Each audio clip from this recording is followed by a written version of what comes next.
अध्याय 1 श्लोक 15 भगवान कृष्ण ने अपनी शंख पंचन्य बजाई, अर्जुन ने अपनी शंख देवदत्त बजाई और भीम, जिसे भोजन में बहुत आकर्षित थी और जो महासामर्थ्यपूर्ण कार्यों को करने वाला था, ने अपनी भयंकर शंख पौंड्र बजाई। इस श्लोक का तात्पर्य है भगवत गीता में अध्याय 1 श्लोक 15 में बताया गया है कि भगवान कृष्ण को ऋषिकेश कहा गया है क्योंकि वे सभी इंद्रियों के मालिक हैं।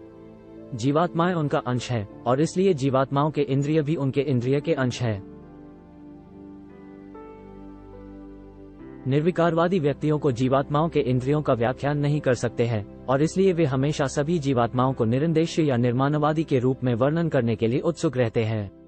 भगवान हर जीवात्मा के हृदय में स्थित होते हैं और उनके निर्देशानुसार उनके इंद्रिय होते हैं, लेकिन वे जीवात्मा की समर्पण के आधार पर निर्देशित करते हैं और एक पवित्र भक्त के मामले में वे सीधे उनके इंद्रियों को नियंत्रित करते हैं। यहाँ कुरुक्षेत्र के युद्ध क्षेत्र में भगवान सीधे अर्जुन के अतीन्द्रिय इंद्रियों को नियंत्रित करते हैं और इसलिए उनका विशेष नाम ऋषिकेश होता है। भगवान के विभिन्न कार्यों के अनुसार उनके विभिन्न नाम होते हैं। उदाहरण के लिए उनका नाम मधुसूदन है क्योंकि उन्होंने मधु नामक राक्षस को मार दिया।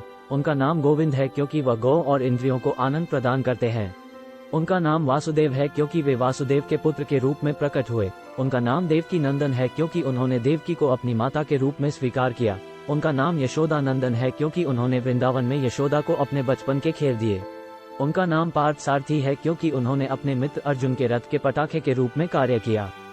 इसी तरह उनका नाम ऋषिकेश है क्योंकि उन्होंने कुरुक्षेत्र के युद्धमंडल में अर्जुन को मार्गदर्शन दिया। इस श्लोक में अर्जुन को धनंजय कहा जाता है क्योंकि उसने राजा के लिए विभिन्न यज्ञों के लिए आवश्यक खर्च करने के लिए अपने वृद्ध भाई की सहायता की थी। उसी तरह भीम को वृकोदर कहा जाता है क्योंकि वह अपार भोजन करने के साथ साथ महासंभव कार्य भी कर सकता था, जैसे कि राक्षस हिडिंब का वध करना।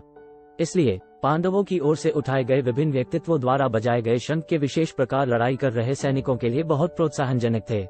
दूसरी ओर उनकी कोई ऐसी सराहना नहीं थी, न ही भगवान कृष्ण सर्वोच्च नियंत्रक और न ही लक्ष्मी देवी की उपस्थिति थी। इसलिए उन्हें युद्ध हारने का पूर्व निर्धारित था और यही संदेश शंख की आवाज से घोषित किया गया था।